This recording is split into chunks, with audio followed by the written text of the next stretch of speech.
Hi everyone. So yeah, today we'll be telling about the group by, having, and where. Okay, these are the SQL functions which is being popularly used in every interviews, and you must, if you are already working in SQL, you must be using in these functions in your day-to-day queries. Okay, so they are like really very popular ones. Okay, and I'll be telling you how to use these functions and how to combine these functions with the aggregate functions so that we can get the optimum results. Okay, so let before that, let me tell you what is group by. Okay, so group by is combining the same type of data into one group. Okay, for example, we have lots of vegetable, fruits, pulses into one basket. Okay, so we have to segregate the data based on their types. Okay, fruits should be in one basket. We will be segregating the fruits.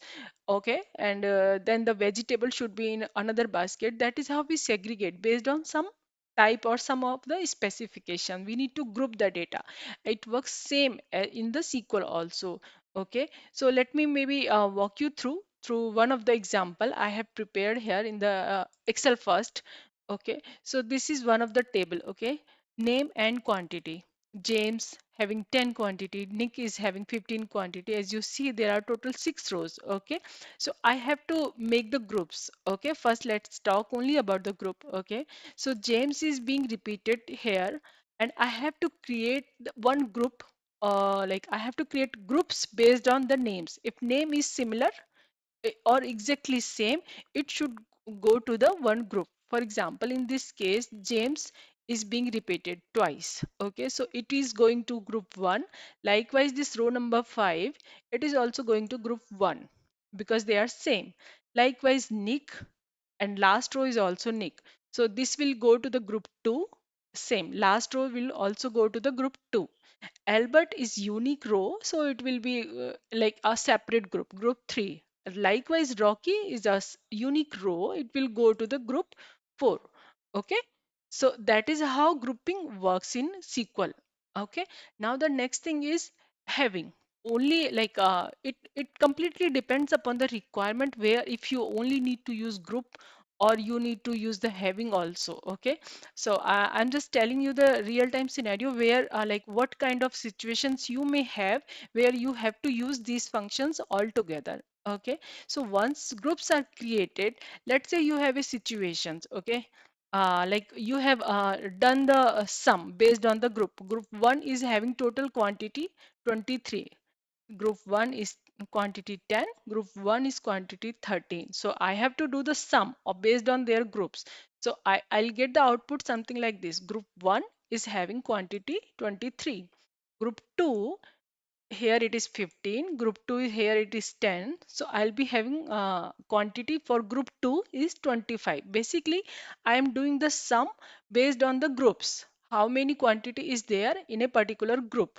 Okay, so this is how I am expecting the output. Okay, based on the quantity. Let's say on top of this, I have a more expectation. I want a result where group is having quantity more than 20 only. Okay, right now group 1 is 23, group 2 is 25, group 3 is 20, and group 4 is 12.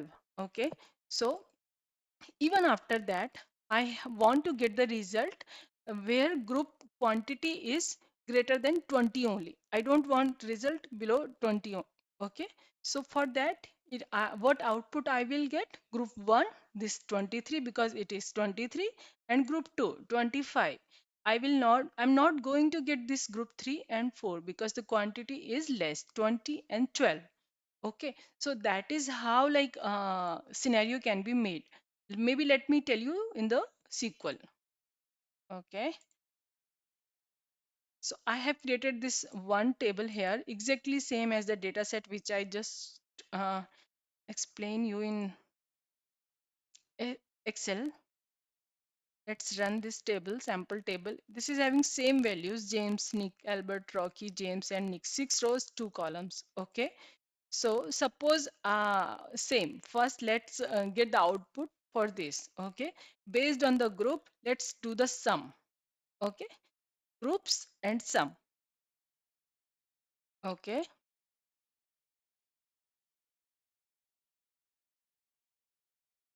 so what I will be doing,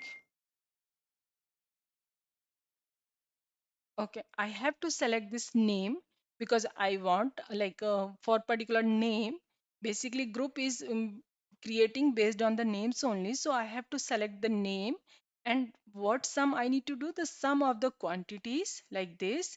And then I'll be doing the group by name because I have this column as repetitive column.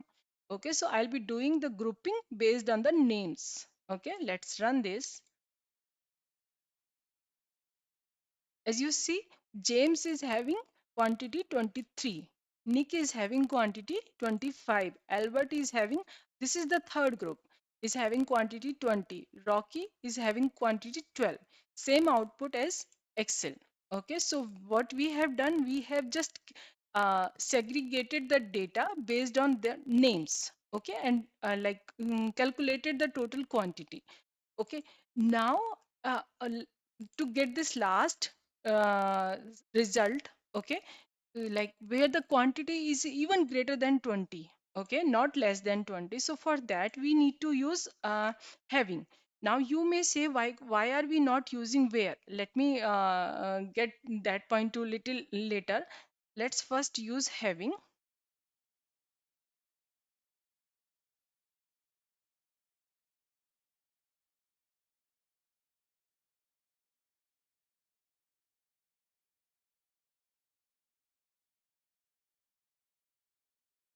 Okay, so you see, James is having quantity greater than 23, Nick is having 25. That is why we got this result.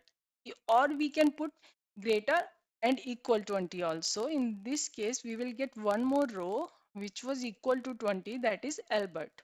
Okay, so that is how we use like group by and having along with the aggregate function. Sum is the aggregate function, and group by and having, they are being used with the aggregate functions. Okay, now let me go back to this topic. Okay, so group by combine same type of data, okay, into groups. Okay, now this having to filter the groups, right? As you see in this Excel also, what we did, we this is just a grouping. Okay, now if I have to filter out the data from this group even, so what I'll be using, I have to use having. Now why I did not use this where, because this is to filter rows, okay, not the groups. So basically, whenever we are using these aggregate functions, count, sum, minimum, maximum, average, and we have to filter the data, we will be using having. If we are not using the aggregate functions, then we can filter out the rows directly. Okay. So first you must need to understand rows and groups. Rows are this. Okay. If we are filtering the data from the table itself, we can use where. These rows will be filtered. If we are filtering the data based on the group, after making the group, then we have to use having. Okay, so basically this is the difference between the group by, having, and where, and how can we combine these functions in the aggregate function to get the optimum result. Okay, so yeah, that's all for this video, and let me know if you have any questions. And in next video I'll be explaining about some interview questions for the beginner level, so that it will be helpful. Let me know if you want some specific topic to cover. Okay, yeah, thank you for watching.